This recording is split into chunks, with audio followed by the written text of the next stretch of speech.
For decades, the materialist framework has treated consciousness as a byproduct of complex matter.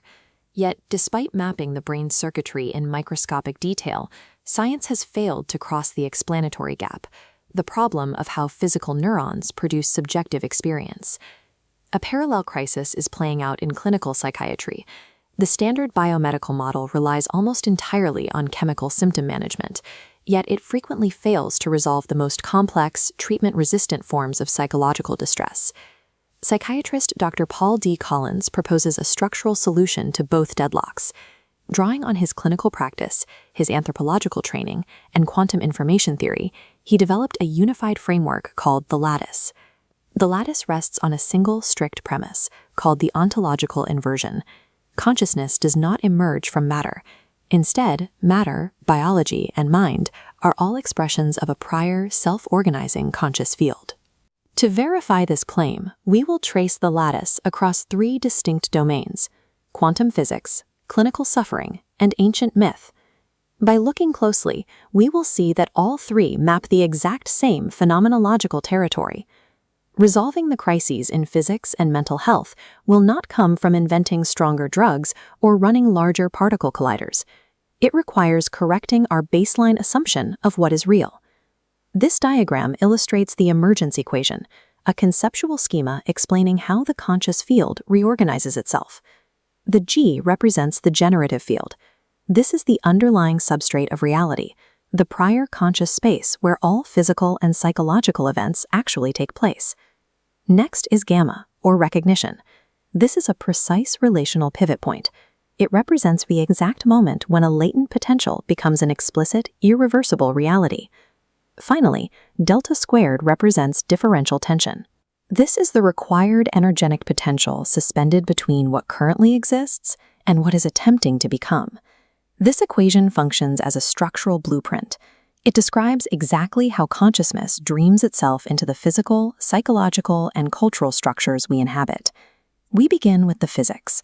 The scientific grounding for the lattice aligns with the work of physicist Federico Faggin, a pioneer of the microprocessor.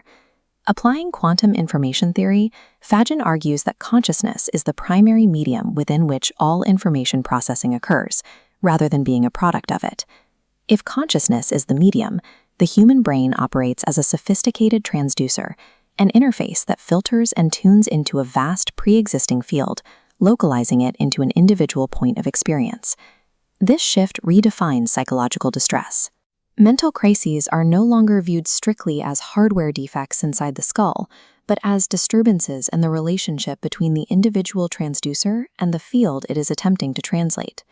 When we treat severe suffering solely as a localized chemical imbalance, we miss the actual source of the signal disruption. We see the consequences of this missing signal inside modern institutional psychiatry. The Lattice proposes the transformation program hypothesis. This suggests that acute psychological distress is frequently an endogenous spiral state. A spiral state is an internal dissolution-reconstitution sequence. The psyche dissolves its current, failing self-structure to allow a more integrated configuration to emerge. However, institutional environments are designed to prioritize rapid stabilization. The clinical goal is typically compliance and the immediate suppression of symptoms.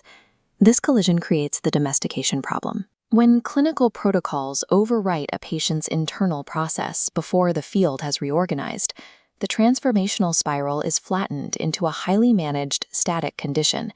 In quantum mechanics, this is known as decoherence.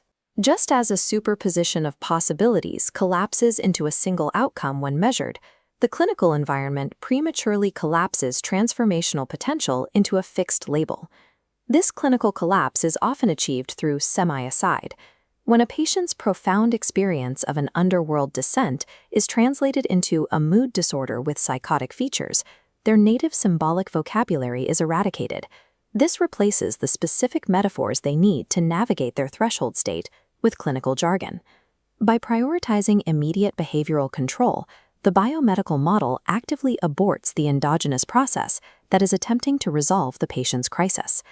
Ancient civic structures approached this exact threshold state with an entirely different set of tools.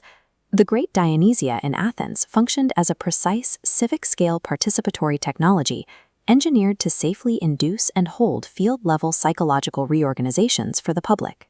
These ancient cultures used mythic structures, like the Cretan labyrinth, as highly accurate cartographies, mapping the actual phenomenological territory of the dissolution spiral. In this map, the Minotaur is the unassimilated shadow encountered during psychological breakdown. Ariadne's thread operates as a clinical tool to maintain a lifeline to the surface during the descent. The critical outcome of this process was identified by Aristotle as anagnorisis, or recognition. The Lattice framework identifies anagnorisis as an ontological field event, the exact moment the latent structure of reality reorganizes and becomes explicitly true for the participant. The heavy masked actors, the rhythmic choral interludes, and the shared ritually protected precinct were calibrated mechanisms. They held the relational field open long enough for this recognition event to safely complete itself. Modernity suffers from gods in translation.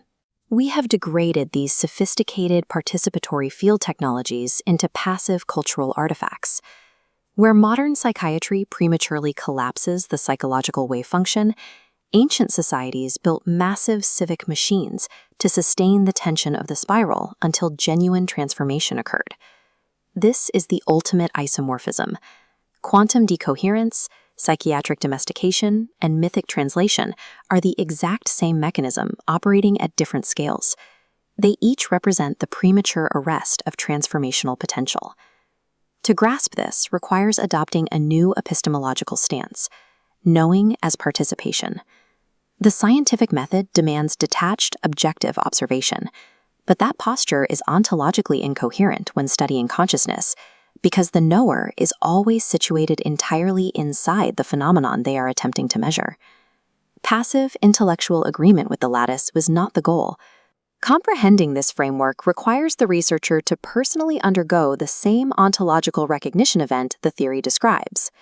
Because our current systems are structurally built on the assumption that matter is primary, they are hard-coded to facilitate domestication and semiocide. Moving past these failures requires a transition to consciousness primary architecture. A consciousness primary clinical institution does not optimize for immediate, quiet manageability.